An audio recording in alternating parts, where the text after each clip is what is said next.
আলজেরিয়াকে গুড়িয়ে উড়ন্ত সূচনা আর্জেন্টিনার। রাতে মাঠে নামছে ফেভারিট পর্তুগাল। পুশিন ঘিরে সীমান্ত উত্তেজনা, দিল্লি সদিচ্ছা ছাড়া সংকট নিরসন সম্ভব নয় বলছেন বিশ্লেষক। বাঙালি মুসলিমদের ঠেলে দিচ্ছে ভারত বলছে হিউম্যান রাইটস ওয়াচ। পুলিশ দম্পতির বাসায় গৃহকর্মীকে অমানবিক নির্যাতন, 999-এ কল পেয়ে উদ্ধার, খুলনা মেডিকেলে ভর্তি, জড়িতদের বিরুদ্ধে ব্যবস্থার দাবি।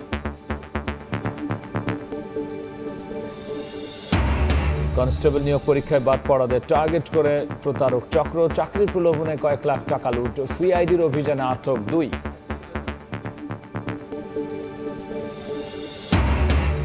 এবং বাজেটের প্রভাব জানতে বাজার পরিদর্শনে একাধিক মন্ত্রী প্রতিমন্ত্রী। চালের দরে তারতম্য পেলেও নিত্যপণ্যের দাম বৃদ্ধির অভিযোগ অস্বীকার, ঘাটতি নেই মজুত ও সরবরাহে।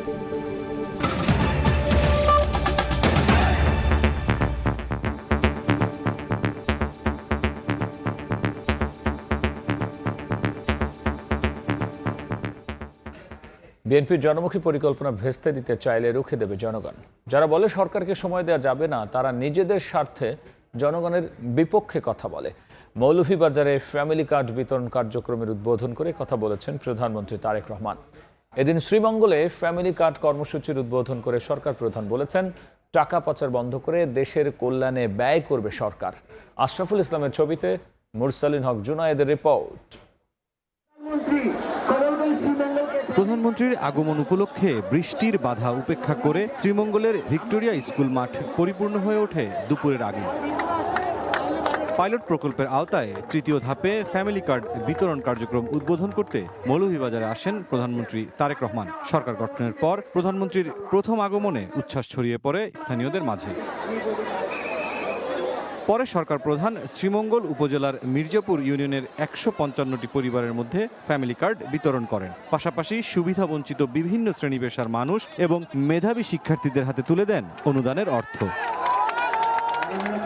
পরে বক্তব্যে প্রধানমন্ত্রী বলেন, আগামী 1 বছরের মধ্যে নারী চা শ্রমিকদের দেয়া হবে ফ্যামিলি কার্ড। ফ্যামিলি কার্ড দেবার পাশাপাশি এই যে চা বাগানের শ্রমিক, নারী শ্রমিক যারা, তাদের কাছে আমরা অনেকের কাছে আমরা ঘর প্রদানের জন্য 2 লক্ষ টাকা করে দিয়েছি 50 জন। ফ্যামিলি কার্ড, কৃষক কার্ড সহ ভাগ্য উন্নয়ন পরিকল্পনার টাকা নিয়ে যারা প্রশ্ন তোলে তাদের উদ্দেশ্যে তারেক রহমান বলেন, জনগণের অর্থ পাচার হতে দেয়া হবে না, ব্যয় করা হবে জনকল্যাণে।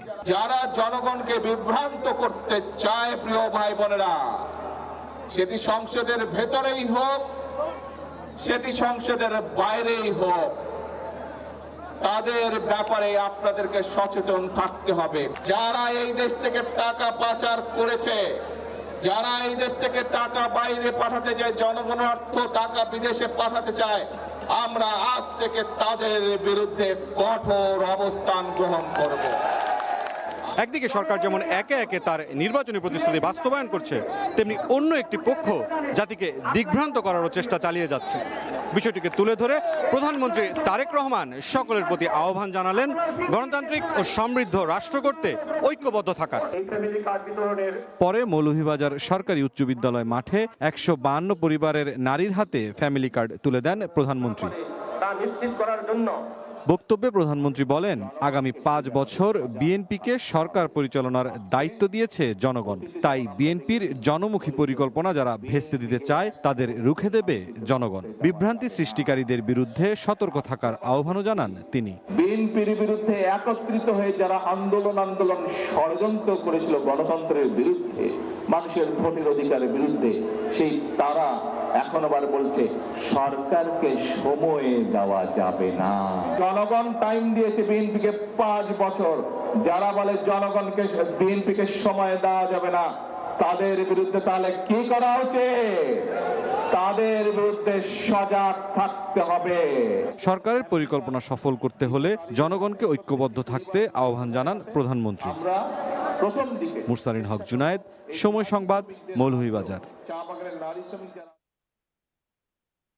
মিয়ানমার সীমান্তে কাঁটাতারের বেড়া দেওয়ার উদ্যোগ নেওয়া হয়েছে বলে জানিয়েছেন স্বরাষ্ট্রমন্ত্রী। বাজেট অধিবেশনের প্রশ্নোত্তর পর্বে টেবিলে উপস্থাপিত উত্তরে তিনি একথা জানান। এছাড়াও স্বরাষ্ট্রমন্ত্রী জানান, সরকার মাদক, ছিনতাই ও কিশোর গ্যাংয়ের বিস্তার রোধে বদ্ধপরিকর। অপর এক প্রশ্নে টেবিলে উপস্থাপিত উত্তরে পররাষ্ট্রমন্ত্রী জানান, যুক্তরাষ্ট্রের সঙ্গে বাণিজ্য চুক্তি বাংলাদেশের অবস্থান শক্তিশালী করতে ভূমিকা রাখবে।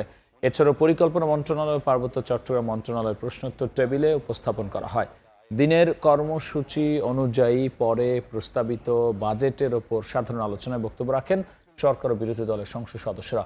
এ সময় শিক্ষা খাতে বাজেটের পাশাপাশি মন্ত্রণালয়ের মামলা সংক্রান্ত বিষয় তুলে ধরেন শিক্ষামন্ত্রী।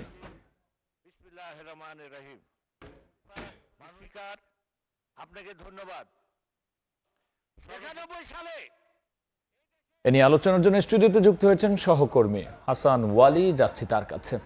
ওয়ালি, আমরা রিপোর্ট দেখছিলাম এবং তৃতীয় ধাপে ফ্যামিলি কার্ড নিয়ে সরকার এগুচ্ছে, সেক্ষেত্রে সেখানে অনুষ্ঠানে কি বললেন প্রধানমন্ত্রী? আপনি জানেন যে বিএনপি নির্বাচনী প্রতিশ্রুতিগুলোর অন্যতম ফ্যামিলি কার্ড, যেটি প্রধানমন্ত্রী তারেক রহমান কিন্তু আগে থেকে নির্বাচনী প্রতিশ্রুতি দেওয়ার আগে থেকে কিন্তু তার এই পরিকল্পনার কথা জানিয়েছিলেন। ৫ আগস্টের পরে যখন আসলে আওয়ামী লীগ সরকারের বিদায় পেরে স্বৈরাচার পতনের পরে নতুন বাস্তবতা, তখন কিন্তু তার পরিকল্পনাগুলো কিন্তু একে একে তিনি জানান মানুষকে, এবং সেটা কিন্তু নির্বাচনী প্রতিশ্রুতিতে আমরা একেবারে দেখেছি এক মলাটের মধ্য দিয়ে মাধ্যমে ফ্যামিলি কার্ড, কৃষক কার্ডের মতো কর্মসূচি রয়েছে।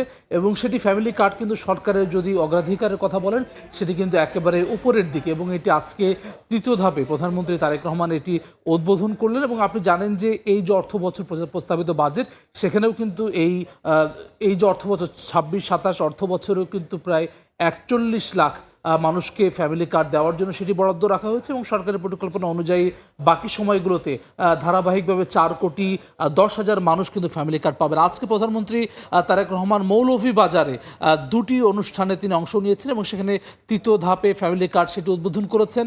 মৌলভীবাজার উচ্চ বিদ্যালয়, সরকারি উচ্চ বিদ্যালয় ১৫২ পরিবারের কাছে তিনি ফ্যামিলি কার্ড হস্তান্তর করেছেন, তাদের হাতে তুলে দিয়েছেন।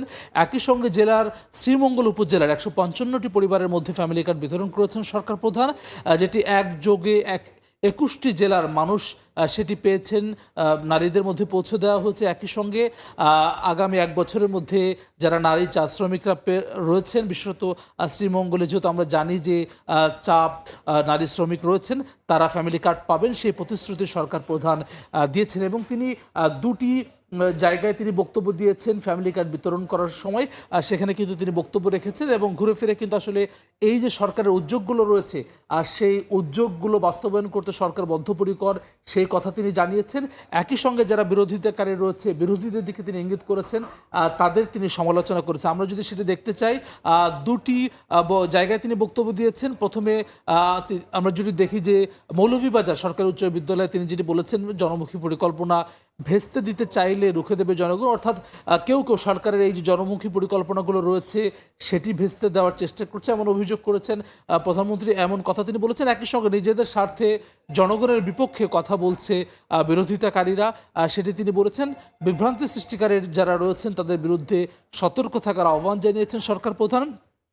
এর পরবর্তীতে এর আগে অর্থাৎ শ্রীমঙ্গলে তিনি যেখানে বক্তব্য রেখেছেন মির্জাপুর ইউনিয়নে, সেখানে তিনি টাকা পাচার বন্ধ করে দেশের কল্যাণে ব্যয় করার কথা বলেছেন। অর্থাৎ এর আগে যেই সময়গুলোতে বিশেষত ১৫-১৬ বছরে দেশের আমরা রাজনৈতিক বক্তব্য শুনলাম বা পক্ষে বিপক্ষে যে মত সেগুলো জানলাম, সেক্ষেত্রে মানুষের মধ্যে উচ্ছ্বাস কেমন দেখা গেছে?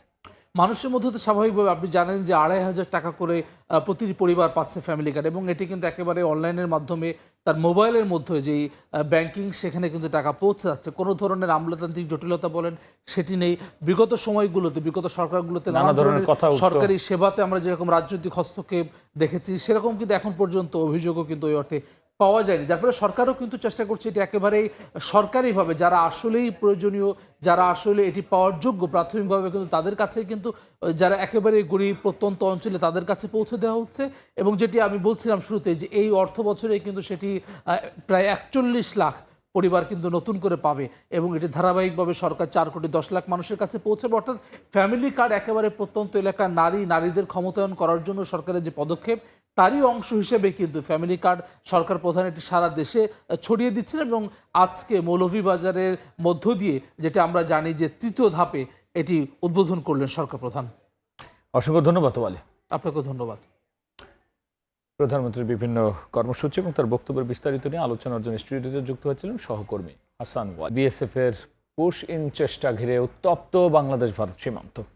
একের পর এক চেষ্টা রুখে দিচ্ছে বিজেপি, সজাগ স্থানীয়রাও।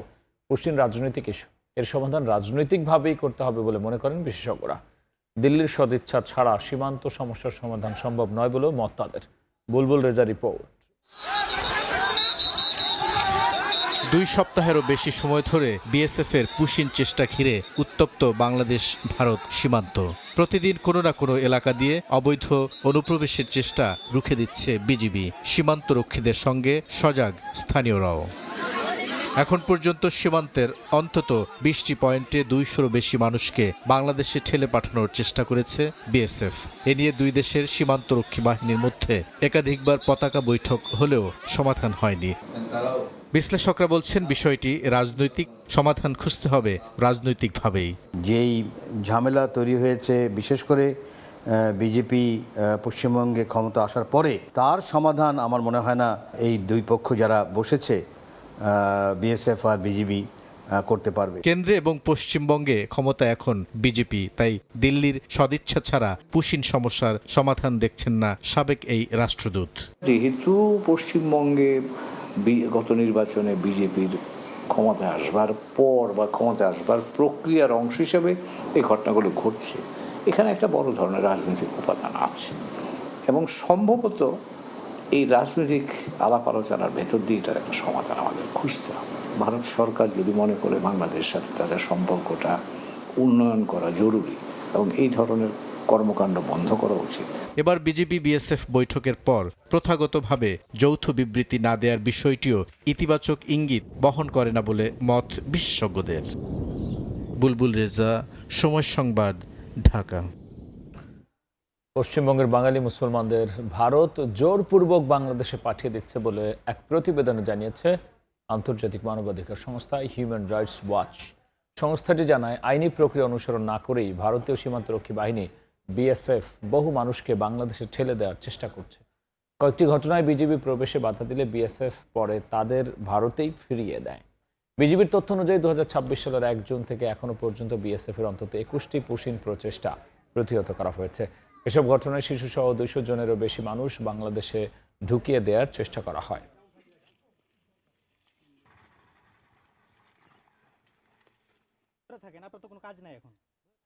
রাতের সময় আরও থাকছে। চট্টগ্রামের বাকুলিয়ায় শিশু ধর্ষণ মামলায় আসামি মনিরের যাবজ্জীবন ফাঁসি না দেয় অসন্তোষবাদী পক্ষের। শিশু আয়াতকে 6 টুকরা করে হত্যাকারীর মৃত্যুদণ্ড। একমাত্র আরএফএল ক্লাস পাইপ নিশ্চিত করে প্রতি ইঞ্চিতে সঠিক থিকনেস ও সঠিক মাপ। পাইপের বস, না কিনলে লস। খুলনায় পুলিশ দম্পতির বাসায় গৃহকর্মীকে অমানবিক নির্যাতনের অভিযোগ উঠেছে। গরম কড়াই দিয়ে শরীরের বিভিন্ন স্থানে ছেঁকা দেয়া হয়। নির্মম এ দৃশ্য মোবাইলে ধারণ করেন এক মানবাধিকার কর্মী। 999-এ কল পেয়ে ভুক্তভোগীকে উদ্ধার করে পুলিশ। এই ঘটনায় জড়িতদের বিচার দাবি করেছেন স্থানীয়রা। জানালা দিয়ে দেখা যায় গরম কড়াই চেপে ধরা হচ্ছে একটি মেয়ের মুখ ও শরীরে। যন্ত্রণায় মুখ ঘুরিয়ে নেয় সে।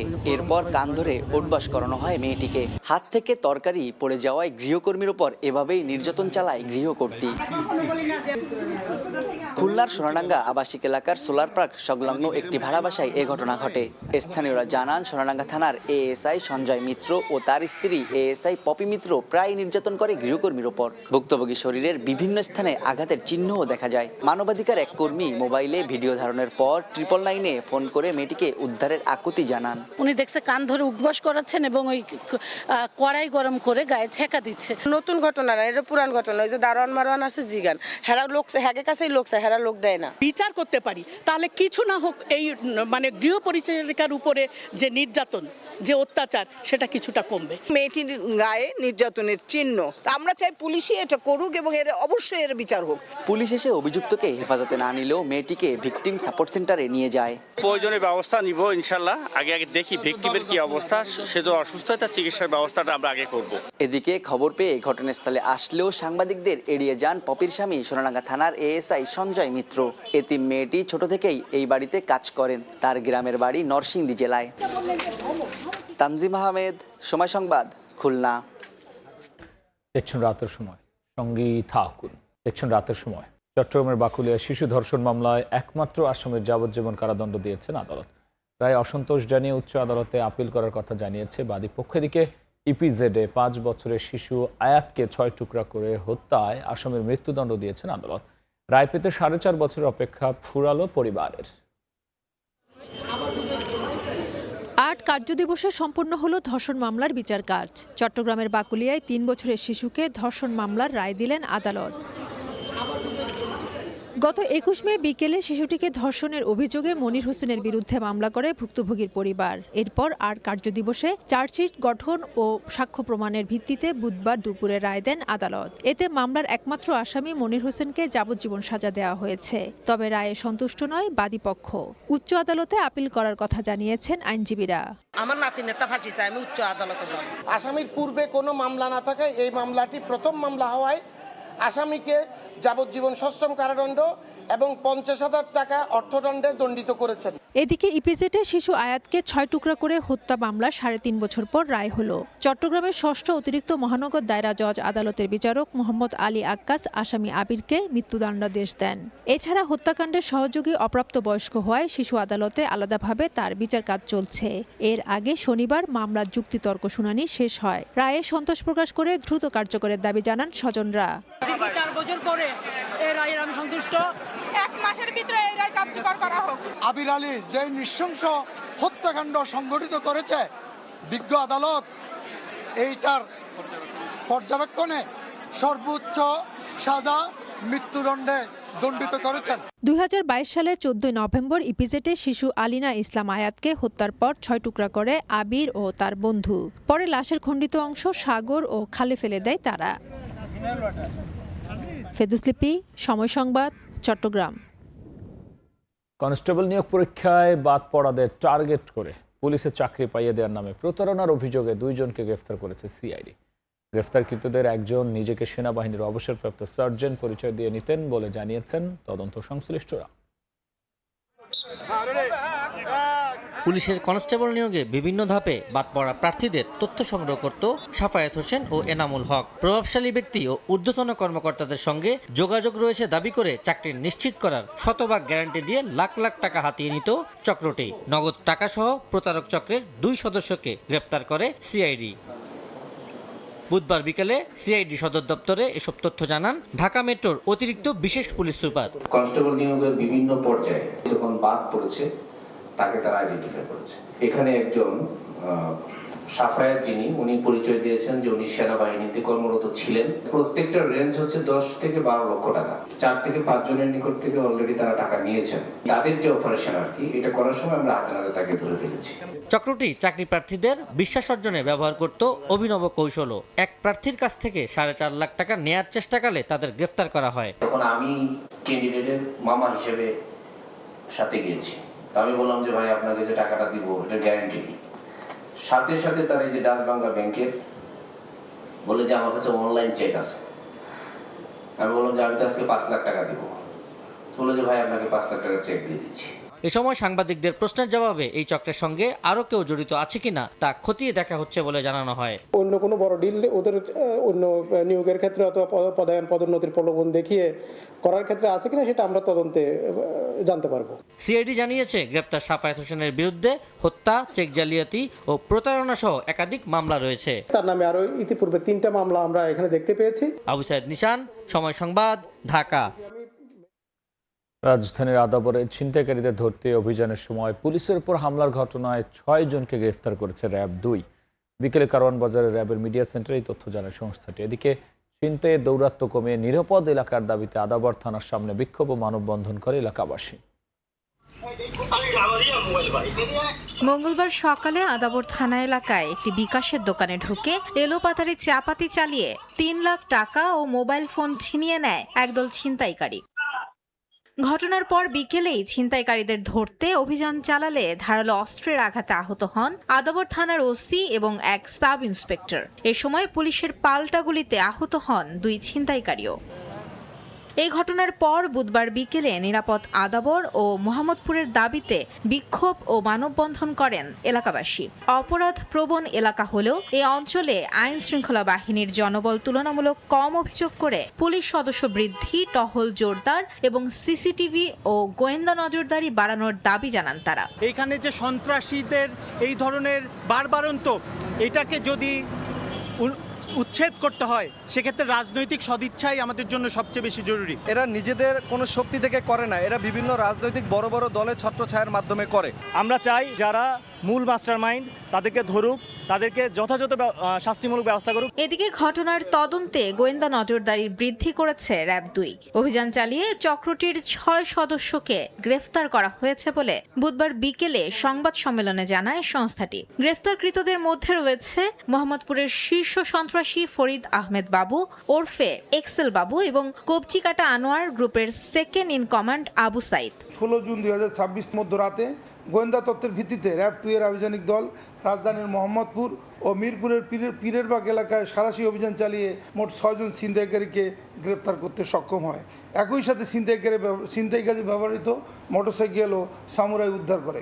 চক্রের বাকি সদস্যদের গ্রেফতারে অভিযান অব্যাহত থাকবে বলেও জানায় সংস্থাটি। মাইমুনা হায়দার চৌধুরী, সময় সংবাদ, ঢাকা। রাতের সময় আরও থাকছে। যুদ্ধবিরতি লঙ্ঘন করে লেবাননে হামলা, নেতানিয়াহুর কড়া সমালোচনা ট্রাম্পের। বললেন, পাশে না থাকলে অস্তিত্ব থাকতো না ইসরায়েলের। ইরানকেও হুঁশিয়ারি। বাজেটের পর চালের বাজার সহ নিত্যপণ্যের দামে কোনো প্রভাব পড়েনি বলে দাবি করেছেন বাণিজ্যমন্ত্রী ও খাদ্য প্রতিমন্ত্রী। রাজধানীর বাদামতলী ও নয়াবাজারে চালের বাজার পরিদর্শন করেন তারা। এদিকে কারওয়ান বাজার পরিদর্শন করে বস্ত্র পাট প্রতিমন্ত্রী বলেন, রাজধানীর বাজারে নিত্যপণ্যের দাম স্থিতিশীল রয়েছে। বাজেট ঘোষণার পর রাজধানীর চালের বাজার সহ নিত্যপণ্যের বাজারে প্রভাব পড়ার অভিযোগ ওঠে। এরই পরিপ্রেক্ষিতে বুধবার দুপুরে খাদ্য প্রতিমন্ত্রীকে সঙ্গে নিয়ে রাজধানীর বাদামতলী ও নয়াবাজারে চালের পাইকারি ও খুচরা বাজার আকস্মিক পরিদর্শনে যান বাণিজ্যমন্ত্রী। আর কারওয়ান বাজারে যান পাট ও বস্ত্র প্রতিমন্ত্রী। এ সময় মূল্য পরিস্থিতি নিয়ে উপস্থিত ক্রেতা ও বিক্রেতাদের মতামত জানতে চান তারা। পরিদর্শন শেষে সচিবালয়ে ফিরে বাণিজ্যমন্ত্রী সাংবাদিকদের বলেন, চালের বাজারে প্রস্তাবিত বাজেটের কোনো প্রভাব পড়েনি, বাজার স্থিতিশীল রয়েছে জানিয়ে তিনি বলেন, কেবল নতুন ও পুরাতন চালের দামে কিছুটা তারতম্য দেখা গেছে। চাল ছাড়া অন্যান্য খাদ্যপণ্যের মূল্য স্থিতিশীল রয়েছে বলে দাবি করেন মন্ত্রী। চালের পাইকারি এবং খুচরা বাজারগুলি ঘুরে আমরা যেটি আমাদের লব্ধ তথ্য সেটি হলো মূল্য যথেষ্ট স্থিতিশীল আছে, সরবরাহ পরিস্থিতিও যথেষ্ট সন্তোষজনক আছে। একই ক্যাটাগরির কিন্তু নতুন এবং পুরাতনের মধ্যে একটা পার্থক্য থাকে মূল্যের, এটি স্বাভাবিক। নিত্যপণ্যের বাজার যথেষ্ট স্থিতিশীল আছে। আমরা খুচরা বাজারে তেল দেখেছি, ব্র্যান্ডগুলির সরবরাহ পরিস্থিতিও ভালো আছে। এ সময় খাদ্য প্রতিমন্ত্রী অভিযোগ করেন, বাস্তব পরিস্থিতি যাচাই না করেই আতঙ্কিত হওয়ার মতো কিছু খবর পরিবেশন করা হচ্ছে। আমাদের প্রায় 17 লাখ টনের মতো চাল আছে, আর 3 লাখের কিছু বেশি আমাদের গম মজুদ আছে, এবং আমাদের দৈনন্দিন প্রতিদিনই আমাদের চালের মজুদ বাড়তেছে। আতঙ্কিত করার মতো কোনো খবর আসার আগে যেন বাস্তব পরিস্থিতিটা একটু যাচাই করে নিলে এটি ভালো হয়। এবছর বড় মৌসুমে সরকারের ধান সংগ্রহ পরিস্থিতিও সন্তোষজনক বলে উল্লেখ করেন খাদ্য প্রতিমন্ত্রী। সংগ্রহ যেটা আমাদের চলছে এটি খুবই সন্তোষজনক। প্রসূন আশিস, সময় সংবাদ, ঢাকা। দেশে প্রথমবারের মতো 2টি মুক্ত বাণিজ্য অঞ্চল করতে যাচ্ছে সরকার। 600 একর এলাকা নিয়ে কক্সবাজারের মাতারবাড়ি একটি এবং চট্টগ্রাম বন্দরের কাছে আরেকটি মুক্ত বাণিজ্য অঞ্চল গঠন করা হবে। বিনিয়োগকারীরা কর ছাড়া ব্যবসার সুবিধা পাবেন বলে জানিয়েছেন মন্ত্রিপরিষদ সচিব নাসিমুল গনি। এছাড়াও চট্টগ্রামের আনোয়ারায় চীনা ইপিজেড এর কাজ এগিয়ে নিতে বেসরকারি প্রতিষ্ঠানের সঙ্গে চুক্তির সিদ্ধান্ত হয়েছে। সচিব বলেছেন, দেশে পরিবর্তন আনতে দ্রুত কাজ করছে সরকার, প্রশাসনকেও স্পষ্ট নির্দেশনা দেওয়া হয়েছে। কয়েক বছর ধরেই বিনিয়োগ খরায় ভুগছে দেশ। 2024-25 অর্থবছরে বিনিয়োগ প্রস্তাব কমেছে 58%, যা 2018-19 অর্থবছরের পর সবচেয়ে কম। বেসরকারি খাতে ঋণ প্রবৃদ্ধিও 4 বছরের মধ্যে সর্বনিম্ন। অর্থনীতি পুনরুদ্ধারে দেশি বিদেশি বিনিয়োগ বাড়াতে দেশে প্রথমবার মুক্ত বাণিজ্য অঞ্চল প্রতিষ্ঠা করতে যাচ্ছে সরকার। বুধবার সচিবালয়ে অর্থমন্ত্রীর সভাপতিত্বে সরকারি ক্রয় ও অর্থনীতি বিষয়ক মন্ত্রিসভা কমিটির বৈঠকে এ সিদ্ধান্ত হয়। বৈঠক শেষে ব্রিফিংয়ে মন্ত্রিপরিষদ সচিব জানান, চট্টগ্রাম ও কক্সবাজারে 600 একর জায়গায় হবে 2টি মুক্ত বাণিজ্য অঞ্চল। এখানে কর ছাড়া ব্যবসার সুযোগ পাবেন বিনিয়োগকারীরা। এছাড়া চট্টগ্রামের আনোয়ারায় চীনা অর্থনৈতিক ও শিল্পাঞ্চল স্থাপনে বেসরকারি কোম্পানির সঙ্গে চুক্তি সইয়ের নীতিগত অনুমোদন দেওয়া হয়েছে। চট্টগ্রাম জেলার আনোয়ারা উপজেলায় Chinese economic and industrial zone CEIZ স্থাপনের জন্য স্পেশাল পারপাস কোম্পানি বাংলাদেশের সাথে ডেভেলপমেন্ট এগ্রিমেন্ট এবং ল্যান্ড লিজ এগ্রিমেন্ট অনুমোদন ও স্বাক্ষর নীতিগত অনুমোদন। বাংলাদেশে প্রথমবারের মতো মুক্ত বাণিজ্য অঞ্চল করতে যাচ্ছি আমরা। সেই জায়গায় কোনো কাস্টমসের কোনো আইন কানুন প্রযোজ্য হবে না। এটা করা হলো যে ইকোনমিতে গতিশীলতা না, ওখানে তো ট্যাক্সের ঝামেলা নাই, যা উৎপাদন করবে তারা, কারণ ওখানে তৈরি হচ্ছে বিদেশ চলে যাচ্ছে, শেষ। 4 মাসে সরকারের কার্যক্রম নিয়ে জানতে চাইলে মন্ত্রিপরিষদ সচিব জানান, জনগণের প্রত্যাশা পূরণে দ্রুত কাজ করছে সরকার। দেশের বিভিন্ন ক্ষেত্রে পরিবর্তন আনার চেষ্টাও অব্যাহত রয়েছে।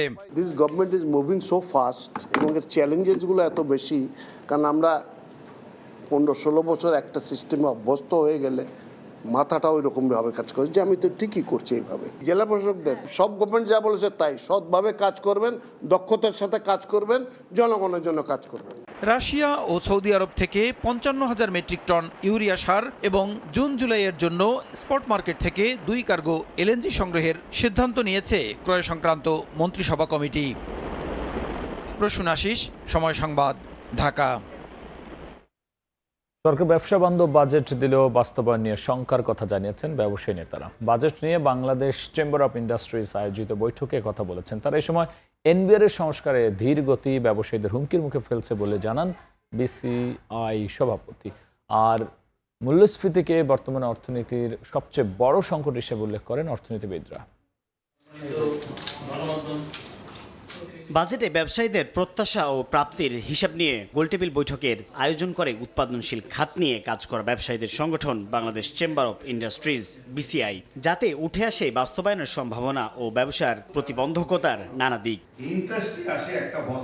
আলোচনার শুরুতেই বাজেটকে ব্যবসা বান্ধব উল্লেখ করলেও বাস্তবায়ন নিয়ে সংশয়ের কথা জানান এফবিসিসিআই এর সাবেক সভাপতি মীর নাসির হোসেন। বলেন, সঠিক নীতিমালার অভাবে প্রত্যাশিত বিনিয়োগ আসছে না অর্থনীতিতে। চলমান জ্বালানি সংকট নিরসনে বর্তমান সরকারের ব্যর্থতার চিত্র তুলে ধরে এনবিআর এর সংস্কারের ধীরগতিকে ব্যবসায়ীদের জন্য হুমকি হিসেবে উল্লেখ করেন বিসিআই সভাপতি। বলেন, ব্যাংক খাতের সংকট বিনিয়োগকারীদের দুশ্চিন্তা বাড়াচ্ছে। এনবিআর যদি রিফর্ম না হয় প্রপারলি, ও যদি এক্সিকিউশন এবং তার কালেকশনের দুইটা যদি সেপারেটলি ফাংশন না করে এবং ওইটা যদি না হয়, তাহলে কিন্তু এনবিআর এর অ্যাক্টিভিটিস আসলে সবার জন্য থ্রেট হিসেবে থাকবে। আমার banking interest high, short term inflation control করতে পারে না, এই জন্য ইন্টারেস্ট হাই হয়ে গেছে, ব্যাংকগুলোরও কিছু করার নেই। এই জায়গাগুলো ভর্তুকি সরকার আমাদেরকে ইনসেন্টিভের মাধ্যমে দেয়। এখানে ট্যাক্স বসানোটাই অন্যায়। অ্যানুয়াল ডেভেলপমেন্ট প্রোগ্রামের হচ্ছে ইনফ্রাস্ট্রাকচার ডেভেলপমেন্ট, সেইটা সবচেয়ে ইম্পর্টেন্ট। কিন্তু সেখানে আমি জানি না কোন কনসিডারেশনে স্টিল ম্যাটেরিয়ালের উপরে নতুন করে এইটাকে বাড়ানো হয়েছে। মূল্যস্ফীতিকে অর্থনীতির জন্য সবচেয়ে বড় সমস্যা বলে জানান অর্থনীতিবিদরা। যদি কনজিউমারদের যদি ইনকামে না বাড়ে, তাহলে কি আমরা কি চাহিদায় দেখব, এবং তখন কি আমরা দেখবো যে আপনাদের ইন্ডাস্ট্রি থেকে যেগুলো সাপ্লাই করছে সেগুলোর কি চাহিদা বাড়বে? যে না বাড়লে বেচাগুলো কমে যাবে।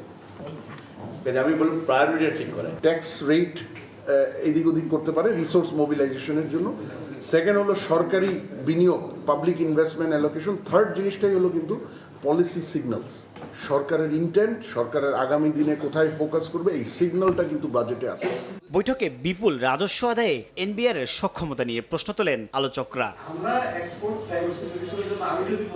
সাইফুল ইসলাম, সময় সংবাদ, ঢাকা। বিনিয়োগকারীদের সুবিধায় দেশে প্রথমবার সরকার 5 বছর মেয়াদী কর কাঠামোর রূপরেখা দিয়েছে বলে মন্তব্য করেন প্রধানমন্ত্রীর অর্থ পরিকল্পনা উপদেষ্টা ডক্টর রাশেদ আল মাহমুদ তিতুমির। দুপুরে রাজধানী গুলশানে metropolitan chamber of commerce and industry ও পিআরআই আয়োজিত বাজেট পরবর্তী আলোচনা সভায় কথা বলেন তিনি। এর রূপরেখা বিনিয়োগকারীদের আগাম পরিকল্পনা করার সুযোগ দেবে এবং কর নীতি নিয়ে অনিশ্চয়তা কমবে। এছাড়াও নবায়নযোগ্য জ্বালানির দিকে ধীরে ধীরে অগ্রসর হওয়ার পরিকল্পনার কথাও জানিয়েছেন তিনি।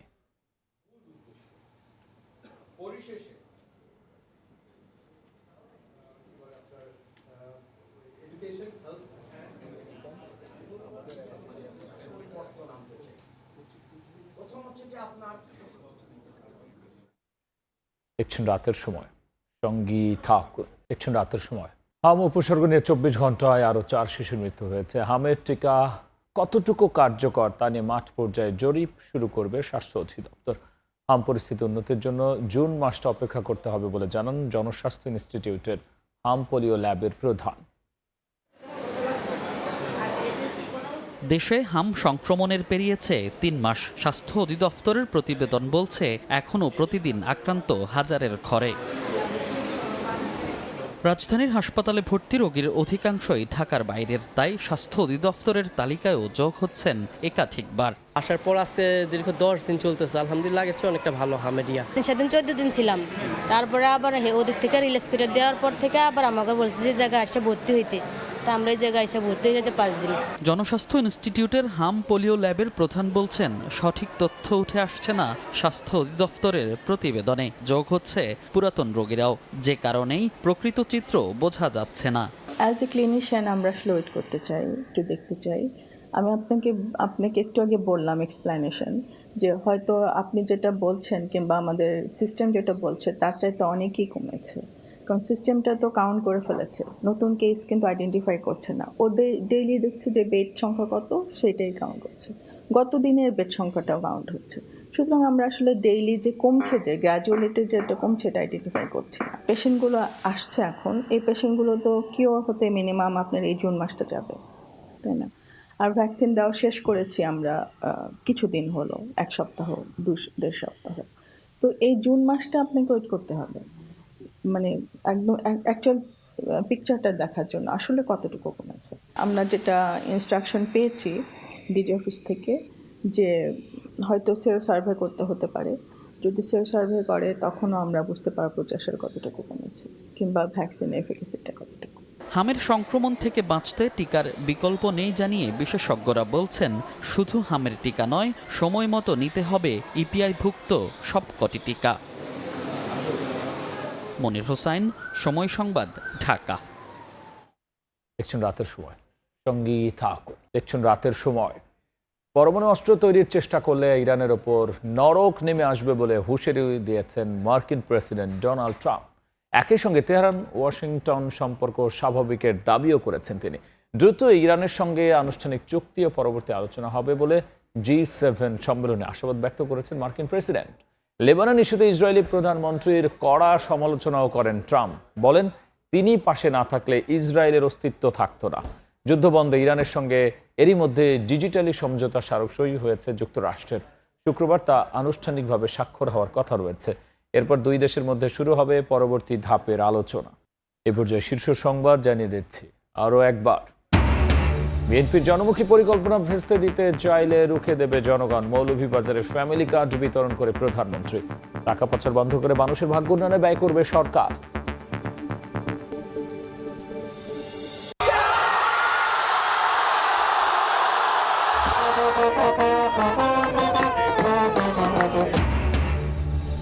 দুনিয়া জুড়ে মেসি বন্দনা। জাদুকরি হ্যাট্রিকে বিশ্বকাপে সর্বোচ্চ গোলের রেকর্ড। আলজেরিয়াকে গুড়িয়ে উড়ন্ত সূচনা আর্জেন্টিনা। রাতে মাঠে নামছে ফেভারিট পর্তুগাল। এবং পুশিন ঘিরে সীমান্ত উত্তেজনা। দিল্লির সদিচ্ছা ছাড়া সংকট নিরসন সম্ভব নয় বলছেন বিশ্লেষক। বাঙালি মুসলিমদের ঠেলে দিচ্ছে ভারত বলছে হিউম্যান রাইটস ওয়াচ।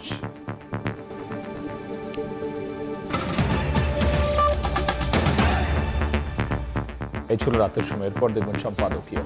এবং আপনারা জানেন, বিশ্বকাপ ফুটবলের মহাযজ্ঞ সরাসরি সম্প্রচার করছে সময় টেলিভিশন। তাই চোখ রাখুন সময়ের পর্দায়, সঙ্গেই থাকুন সময়।